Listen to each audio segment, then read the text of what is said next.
திருவள்ளுவரின் வழியில் வாழ்ந்து வாழ்வின் உன்னத நிலையினை அடைய திருக்குறளோடு நாம் இன்னும் இந்த நிகழ்விலே இணைந்திருக்கின்ற உங்கள் அனைவருக்கும் முதற்கண் வணக்கம்.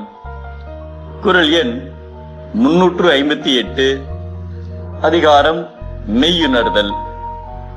ஒரு நாள் நாரதர் ஒரு காட்டின் வழியாக சென்றபோது ஒரு மனிதன் வெகுகாலம் ஓரிடத்திலேயே அமர்ந்து தவம் செய்ததால் அவனது உடலை சுற்றி கரையான் கூட்டு கட்டியிருப்பதை பார்த்தார்.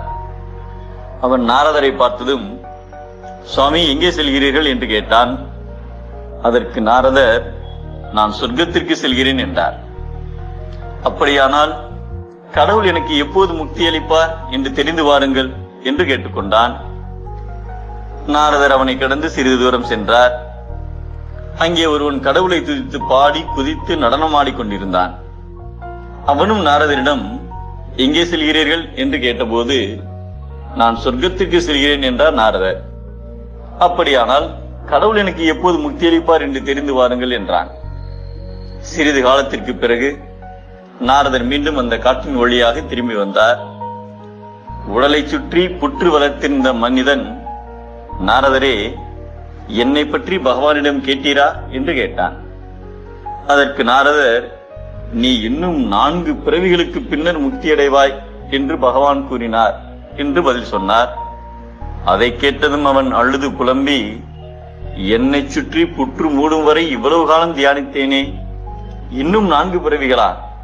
எல்லாம் வீணாகி போனதே என்று கூறி புற்றை உடைத்து எழுந்து சென்று விட்டான். நாரதர் அடுத்த மனிதனிடம் சென்றார். பகவானிடம் கேட்டீரா நாரதரே என்றான் அவன். அதற்கு நாரதர், ஆம், கேட்டேன். உன் அருகில் இருக்கும் புளிய மரத்தை பார். அதில் எத்தனை இலைகள் உள்ளனவோ அத்தனை பிறவிகளுக்கு பின்பு உனக்கு முக்தி கிட்டும் என்றார் பகவான் என்று கூறினார்.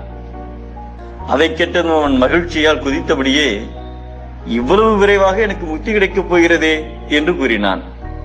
அப்போது ஓர் அசரீரி ஒலித்தது. மகனே, இந்த கணமே உனக்கு முக்தி அளிக்கிறேன் என்று கூறியது. அத்தனை பிறவிகளிலும் பாடுபட அவன் தயாராக இருந்தான். எதுவும் அவனை தளரச் செய்யவில்லை. அந்த வைராகியமே அவனை முக்திக்கு அழைத்துச் சென்றது.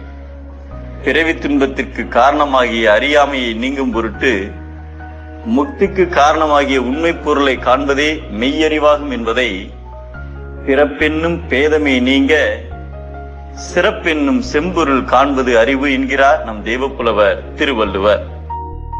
அறியாமையோடு இருந்தால் மீண்டும் பிறப்பு, மெய்யுணர்ந்தால் முக்தியுடன் சிறப்பு.